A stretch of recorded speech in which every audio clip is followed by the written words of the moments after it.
자, 이번 시간에서는 우리가 이전 강의에서 배웠던 종합적인 내용을 케이스를 통해서 한번 정리해 보겠습니다. 자, 거래가 발생하면 우리가 분기하고 그리고 전기하고 시산표를 만들어서 마감해서 우리가 재무제표를 만들어 보는 겁니다. 자, 11월 10일 날 주식회사 서비스는 현금 10만 원을 투자받아서 사업을 시작했대요. 여러분, 이 회사는 사람은 아니지만 이 서비스라는 회사가 지금 장부 기록의 주인공이에요. 이거 우리가 회계 대상이다라고 하는 겁니다. 자, 그래서 이 회사를 기준으로 생각을 하시는 거예요. 그러면 여러분, 이 서비스라는 회사는 현금 10만 원을 투자받았대요. 그러면 이 서비스라는 회사의 입장에서는 현금이라는 자산이 들어왔겠죠.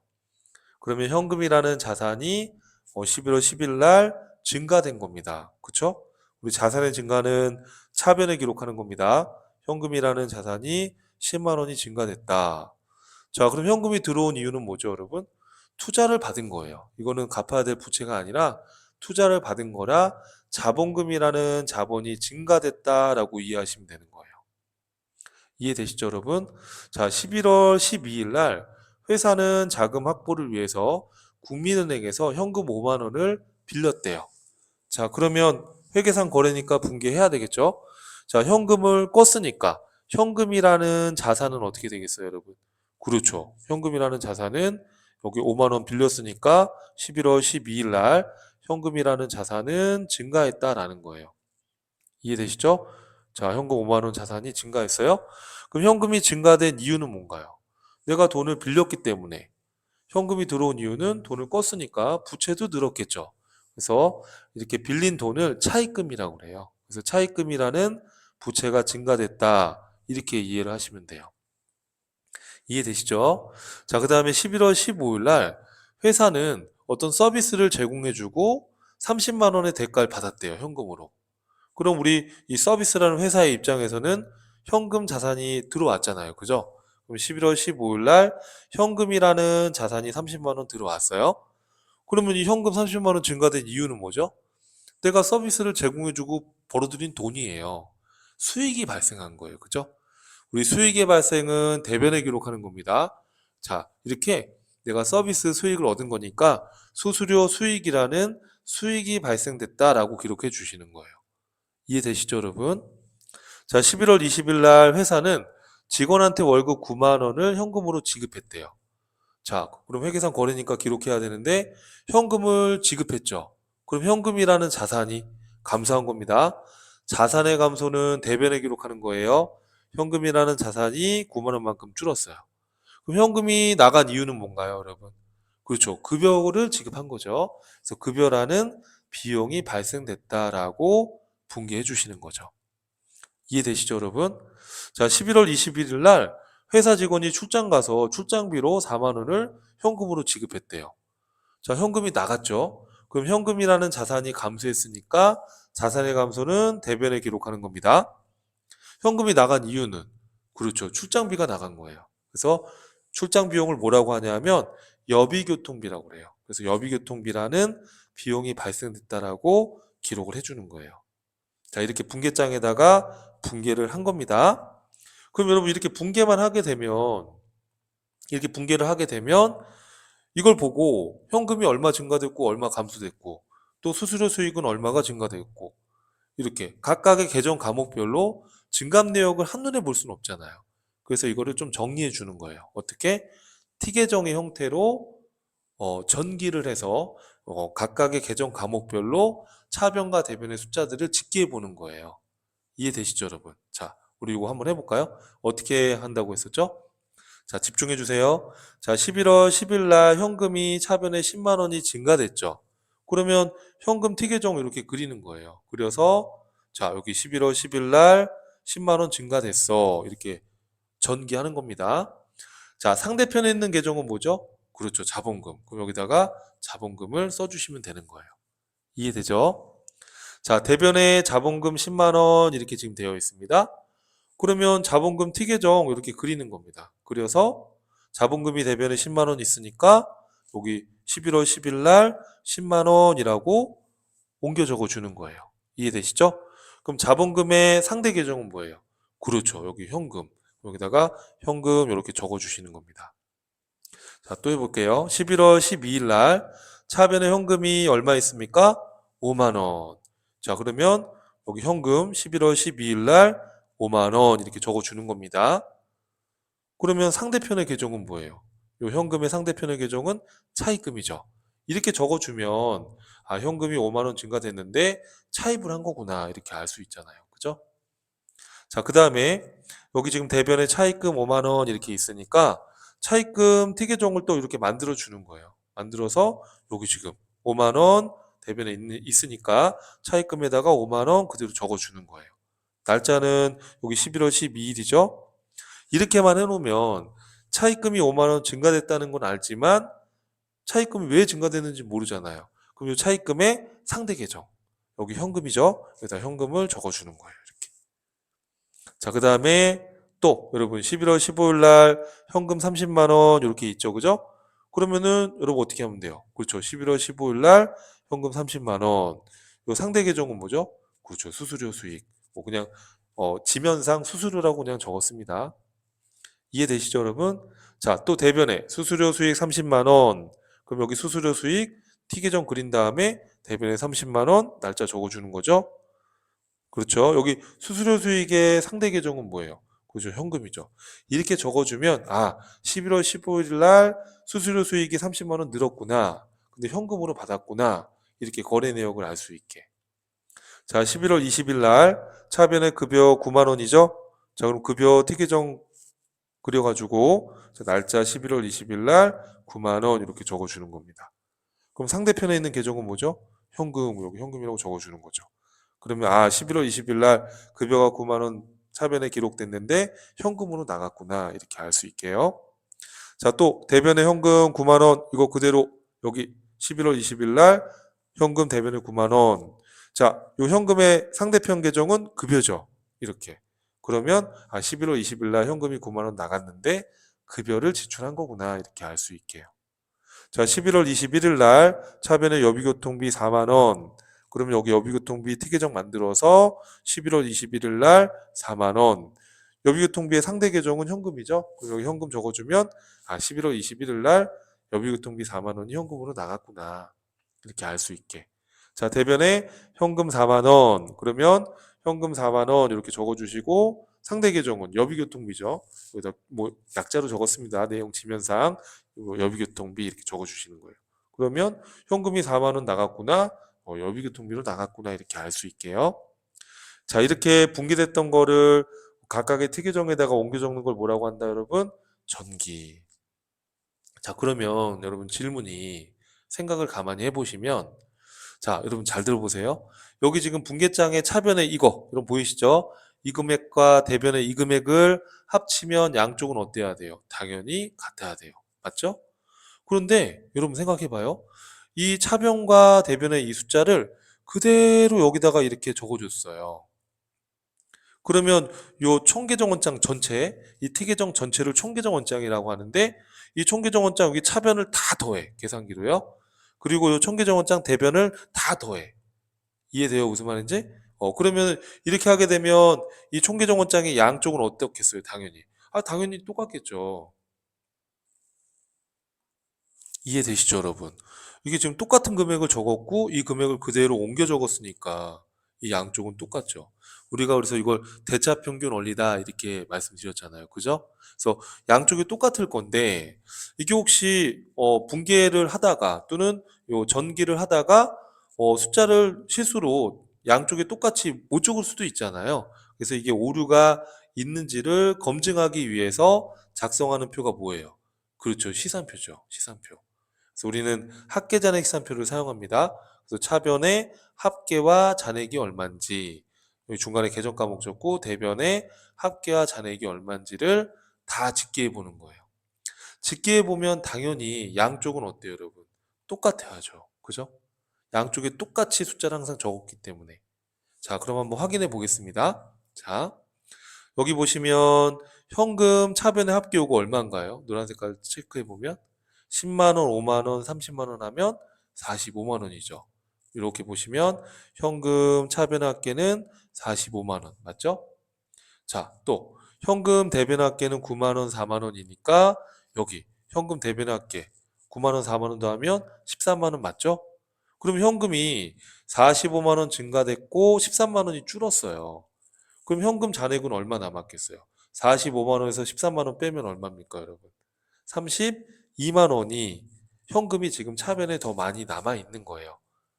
현금은 자산이기 때문에 차변에 증가되는 거죠. 그러니까 차변에 잔액이 남아 있는 거예요. 이해되시죠, 여러분? 자, 차입금도 한번 해보겠습니다. 자, 차입금 위로 가볼게요. 자, 차입금 대변합계 5만 원이죠? 차변합계는 없습니다. 그대로 여기다 짓게 하면 돼요. 차입금 대변합계 5만 원, 차변합계는 없습니다. 그럼 차입금은 부채니까 대변에 증가하고 차변에는 감소하는 건데 증가만 하고 감소한 게 없으니까 차입금 갚아야 될 빚 그대로 5만 원 잔액이 남아 있는 거죠. 그래서 부채니까 대변에 증가하는 거니까 잔액은 많은 쪽에 대변에 부채는 잔액이 남게 되는 거예요. 자, 여기 자본금도 한번 확인해 볼까요? 자, 여기 보니까 자, 자본금 여러분 대변의 합계가 10만 원, 차변 합계는 없습니다. 그대로 집계해 주면 돼요. 자, 자본금 대변 합계 10만 원, 차변 합계 없습니다. 그러면 부채처럼 자본도 대변에 증가되는 거잖아요. 그러니까 대변에 지금 10만 원이 더 많이 남아 있는 거예요. 그래서 이 자본도 대변에 잔액이 남는 겁니다.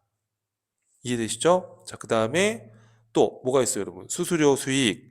자, 수수료 수익은 수익입니다. 대변의 합계가 30, 차변의 합계는 없죠.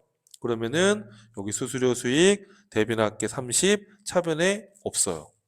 그럼 수수료 수익, 수익은 대변에 기록하는 거잖아요. 그 대변에 더 많이 남아 있으니까 이 대변에다가 수익의 잔액을 표시해 주는 거예요. 자, 또 볼까요, 여러분?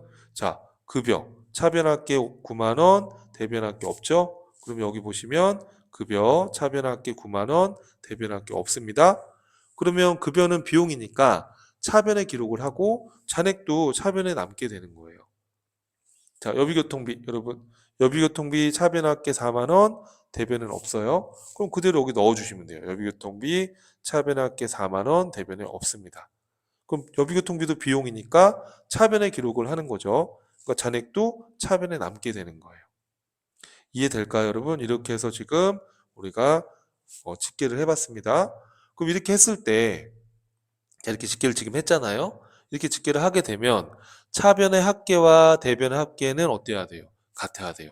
45만 원, 9만 원, 4만 원 더하면 얼마가 되나요, 여러분? 58만 원이 되겠죠, 그죠? 여기 13만 원, 5만 원, 10만 원, 30만 원 더하면 58만 원이 될 겁니다.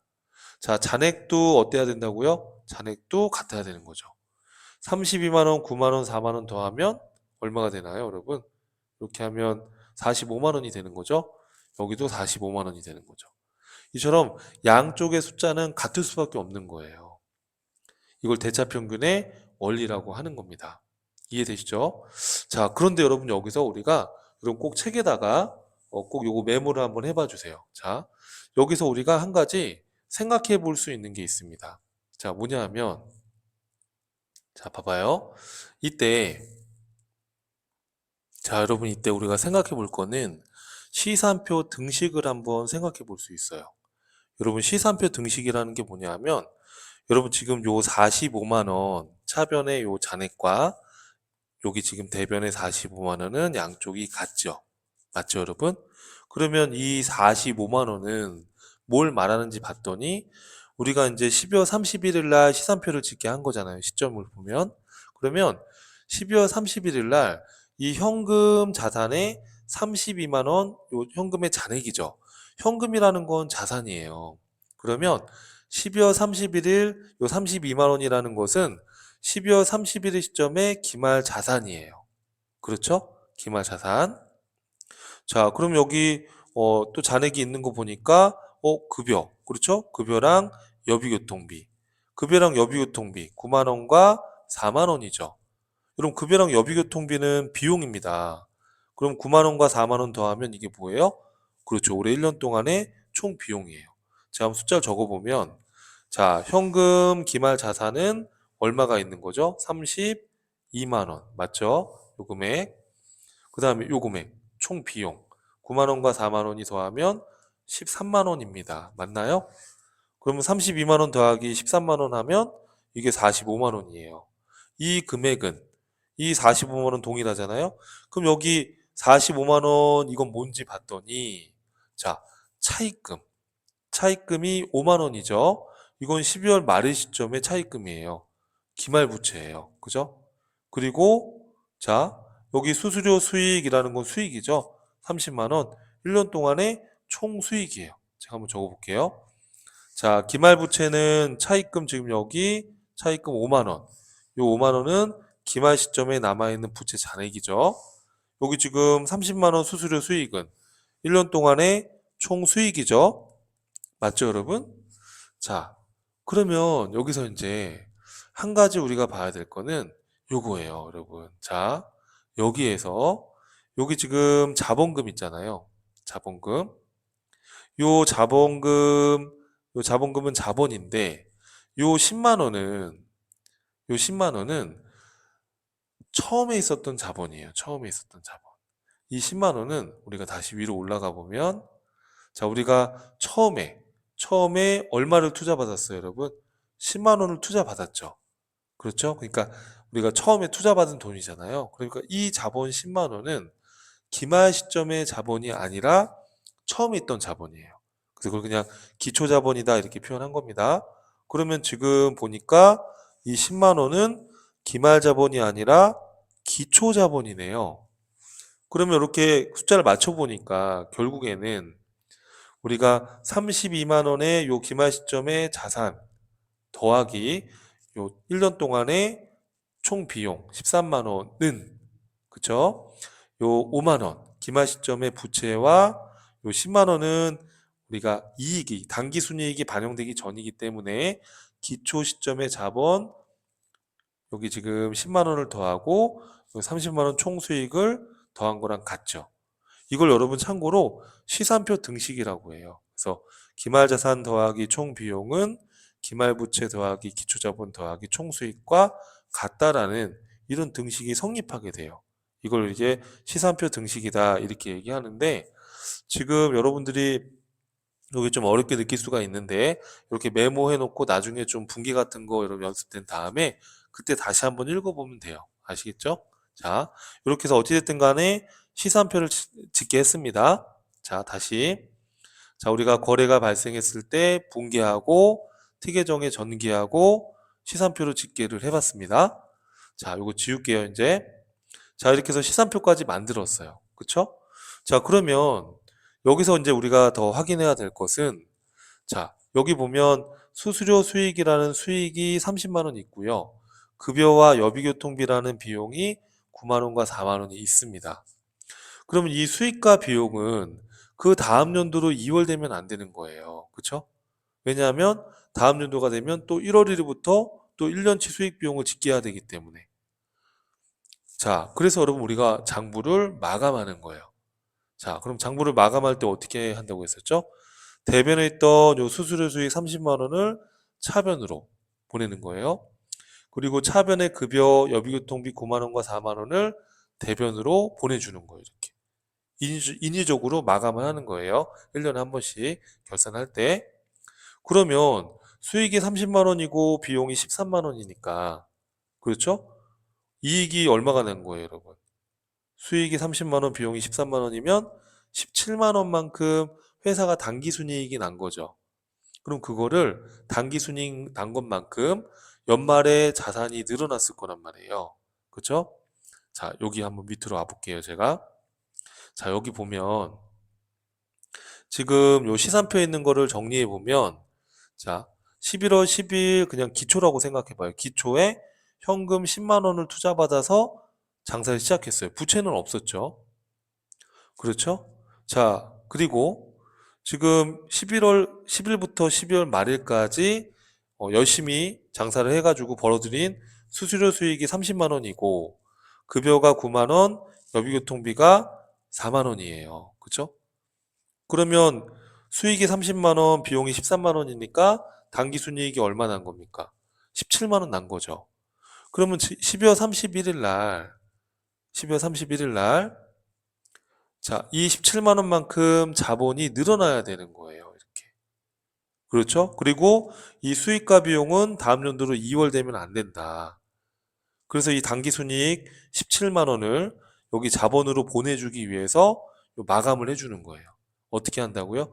자, 이 대변에 있던 수수료 수익 30만 원을 차변으로 줄이고 차변에 있던 급여하고 여비교통비 비용을 대변으로 이렇게 해서 마감을 해주는 거예요. 이해되죠? 그러면 지금 여기 대변에 당기순이익만큼 연말에 회사의 자산이 늘어났을 거란 말이에요. 그거를 자본금에다가 반영시켜 주는 거예요, 이렇게. 이해될까요, 여러분? 자, 그럼 여기 중간에 B잖아요. 그러니까 마감을 위해서 그냥 집합손익 이렇게 해서 맞춰주는 거예요, 이렇게. 자, 그래서 여러분 이런 걸 마감이라고 하는 건데, 자, 다시 한번 정리해 보면 대변에 있던 수수료 수익을 차변으로 마감하고 이 집합손익은 1년 동안의 총 수익을 말하는 거예요. 자, 그리고 차변에 있던 급여와 여비교통비 요거를 대변으로 마감을 하고 집합손익으로 집계를 해주는 거예요. 이거는 1년 동안의 총 비용을 말하는 거예요. 그러면 지금 총수익으로 집합손익으로 총수익 집계한 30만 원이 비용보다 더 많잖아요. 그러면 30만 원 총수익에서 비용 13만 원 빼면 17만 원이 차이가 나죠. 그렇죠? 그 17만 원을 자본금으로 보내주는 거예요. 이 17만 원이 뭡니까, 여러분? 그렇죠. 27만 원이 단기 순이익이 되는 거예요. 이렇게 해서 수익과 비용을 마감해서 요 늘어난 자산의 증가분에 대해서 단기 순이익만큼 이걸 자본에 대체해 주는 이런 마감을 해줘야 되는 거예요. 이걸 마감 분계다 이렇게 얘기하는 겁니다. 이거를 마감 분계다. 자, 이렇게 마감 분계라고 하는 겁니다. 그럼 이렇게 마감을 하게 되면 마감을 한 다음에 우리가 한번 재무상태표랑 손익계산서를 한번 그려보면 자, 재무 상태는 처음에 현금 10만 원 투자받았고 이게 자본금이었죠. 그렇죠? 근데 여기 보니까 12월 31일 날 현금 자산이 32만 원으로 늘었어요. 그렇죠? 그리고 여기 지금 차입금 부채가 5만 원이 생겼단 말이에요. 그렇죠? 그러면 자산은 부채와 자본을 더한 거랑 같다고 했으니까 그럼 이 양쪽이 같으려면 이 자본이 얼마가 돼야 돼요, 여러분? 32만원에서 5만 원을 빼면 32만 원에서 5만 원을 빼면 얼마가 돼야 되죠?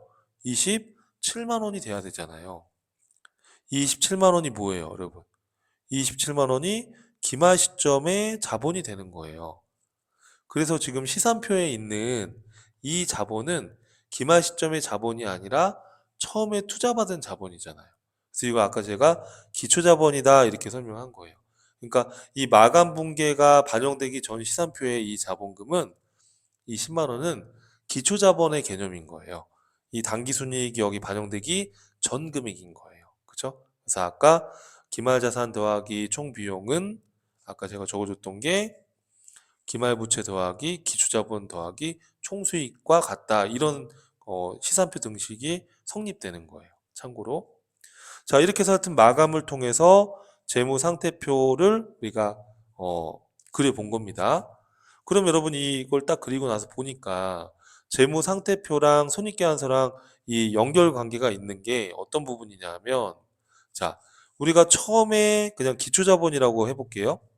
자, 처음에 기초자본이 10만 원이 있었는데 12월 31일 날 재무상태표를 마감해 보니까 기말자본이 얼마가 됐어요? 27만 원이 됐죠. 그럼 기초에 있던 10만 원과 기말 시점의 자본금 27만 원의 차이가 얼마입니까? 17만 원이죠. 이 17만 원에 대한 상세 내역이 바로 손익계산서가 되는 거예요. 그러니까 처음에 자본이 10만 원이 있었는데 12월 말일 날 기말 자본이 27만 원이 됐어요. 그럼 이 차이 나는 숫자 17만 원이 뭐냐? 1년 동안 벌어들인 수익이 30이고 비용이 13만 원이어서 당기순이익이 17만 원이다라고 이렇게 내역을 보여주는 게 바로 손익계산서가 되는 거죠. 이해될까요, 여러분? 예. 자, 이렇게 해서 우리가 재무제표를 작성해서 이렇게 이 기업의 재무 상태와 이 기업의 일정 기간 동안의 경영 성과를 파악해 보자라는 거예요. 이해하시겠죠, 여러분? 그래서 이렇게 손익계산서로 보여지게 된다. 자, 이게 바로 복식부기의 회계 순환 과정이다. 이렇게 이해를 해주시면 되겠습니다. 자, 여러분 이 종합 사례는 굉장히 중요하니까 뭐 빠르게 배속으로 한번 더 돌려보시거나 가장 좋은 거는 책에 있는 걸 참고해서 연습장에다가 여러분들께서 한번 이렇게 쭉 분기의 특이정 정기 시산표도 그려보시고 마감이란 것도 한번 써보시고 이렇게 재무제표도 한번 그림 그려보셔서 이 돌아가는 이 프로세스를 이해하시는 게 정말 중요해요. 그래서 꼭 다시 한번 복습을 부탁드리겠습니다. 수고하셨습니다.